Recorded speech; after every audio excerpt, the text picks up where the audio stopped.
What's going on, guys? Your boy Joey Shake 72 coming to you guys with a video right now. So I want to go over the linebacker position. As a fan, I want to go over a certain player. This is no reports, no articles, no nothing. This is just me talking as a fan and just kind of giving my glimpse of what I think is going on. So linebacker Nigel Bradham hasn't signed to a team yet. Obviously, we let him go this past year because he was due a lot of money and he was getting hurt and just wasn't staying on the field enough, okay?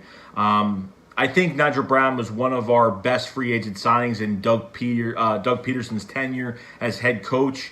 Honestly, Nigel Bradham played for Jim Schwartz when he was in Buffalo, and there's a lot of connection there. But Nigel Bradham, one of my favorite moments of Nigel Bradham was probably 2017 during that Panthers game when he was literally tackling everything on the field. I mean, no one can get past Nigel. He was always at the right spot at the right time. And, made a lot of good plays for us. And, we haven't had anybody good in this room since Michael Kendrick, since Trot. You know what I mean? It's been a while since we had a young guy. And I didn't think the Eagles were going to release him. I honestly didn't think it was going to happen. And when he got released, I kind of said to myself that they're going to fix this linebacker position. They want to go a different direction. Okay, which doesn't rule out him coming back, because if the Eagles have some competition, this can't be, it doesn't have to be a signing that has to happen right now. It could happen during camp. It could happen, after they have discussions, say, hey, let's just bring him in. We might need a little bit of back end. We might need someone in the back end, kind of, solidify the linebacker position and kind of get this thing right.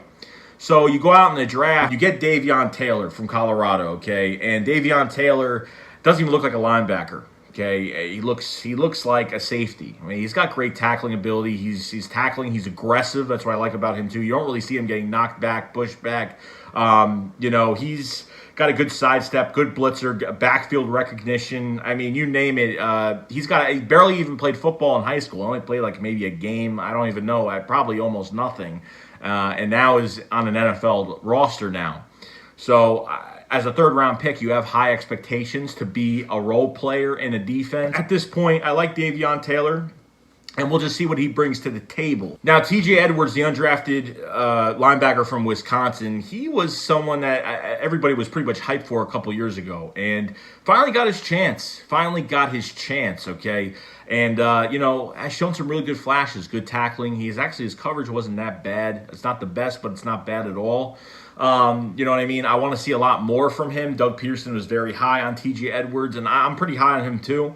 I think that's another young guy that's going to compete for this linebacker spot, and we're just gonna have to see what he could do. Nathan Gerry, I'm not really high on him. Obviously, he played through injury last year, had a pick six against the Jets. He has shown that this guy was a safety in college transforming into a linebacker. I think last year, Nathan Gerry got his transformation into a full linebacker. I think that's where his transformation finished. I think now he's set. Obviously, he played a lot because of injury, and he got injured himself. I think he had like a biceps or I don't know what he had. He had some type of muscle core injury, but played because he was getting his time, and he wanted to take advantage of it and didn't want to just sit out the whole season, and the team needed him, so he didn't want to kind of say anything about it.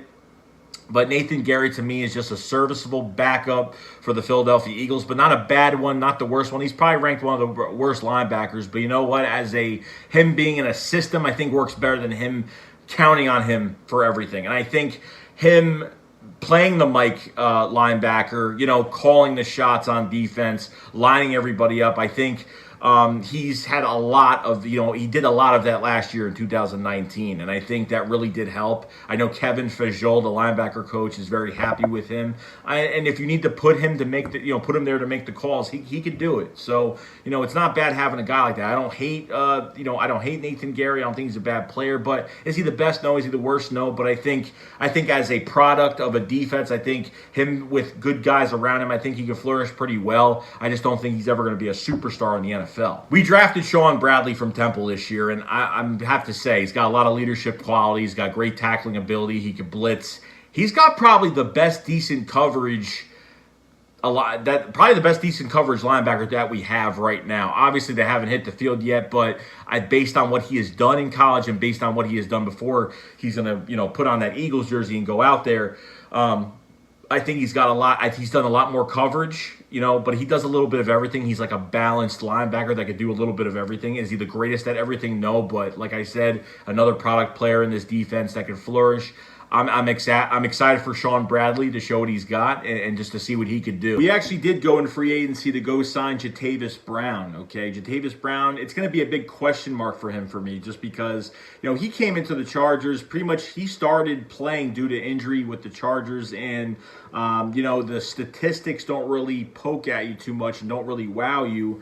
But he's kind of starting his own new era. The Chargers didn't want to re-sign him to a long-term deal. So Jatavis Brown gets pretty much a new start with a new team and kind of could create his own era for himself as a starting linebacker. So I want to see what he brings to the table coming to a new team and just seeing what he does from there. Now, to get to Nigel Bradham, he could come back, guys. I mean, it's definitely still on the table. Hasn't found a team yet. And guess what happens? He can come back to the Philadelphia Eagles where he can play a role. He can compete in the offseason. If he makes a team, good. If not, you know what I mean? The Eagles will lose nothing out of it, obviously. I'd rather have a young guy come up and beat him, or if he does get signed, okay? Like I said, it's going to be a cheap deal, but I think it will happen. It could happen. It might not happen right now. I think this is a signing to where if Nigel Bradham does come back, it's going to be during camp, mini camp, OTAs, whatever. They'll say, Doug and Howie will sit down, and they'll be like, well, I don't really know if this linebacker group is ready to come in and really take off. We might have to bring a veteran in here, so why not call Nigel Bradham, bring him in here if they have to. Obviously, there's going to be cuts. Obviously, with the CBA being approved by the NFL, now I think the Eagles get an extra 2 roster spots now, so you can keep an extra linebacker if you have to. So at this point, I think this group is very fortunate that this group, has a lot of leadership quality. And has a lot to learn, obviously, but I think down the road, I think this group is going to be a pretty good group. Obviously, you need to see in the later, when we go to the draft next year and, see if they want to hit on this. Obviously, we're going to see what happens this year in 2020. But I'm happy with the linebacker group. I wish we, had somebody a lot higher. You know what I mean? We moved up and drafted somebody a lot higher, obviously. But you know what? There's a lot of assurance here that if some of these guys don't work out, you can always bring Nigel Bradham back. That's the thing we don't want to do, obviously. But it's something you really have to think about. So let me know in the comment section below, guys. I know I've been talking like crazy, but just want to let you guys know about, Nigel Bradham and just this whole linebacker group as a whole. I'm pretty excited for it. So the comment section below, let me know what you guys think about that and see what's going on. And let me know what you guys think about just all the players I've talked about, just the whole group as pretty much a whole. And if Nigel Bradham has a chance to come back and you think the Eagles are kind of fishing towards that direction, let me know, and I will see you guys later. Shake squad up, fly, fly. Let me show you just how far I can go. I've been running away, the only road I know. Misery Ave, yeah, listen to that. That's the sound of all the tears that leaking out of my back. I've been back in the Ville and nothing to feel. Used to be my solace, now it's always stuck in the will. Right up out of my chest, I'm down and out as at best. I'm drowning out with no vest. Don't mean to make you upset, don't mean to make you upset.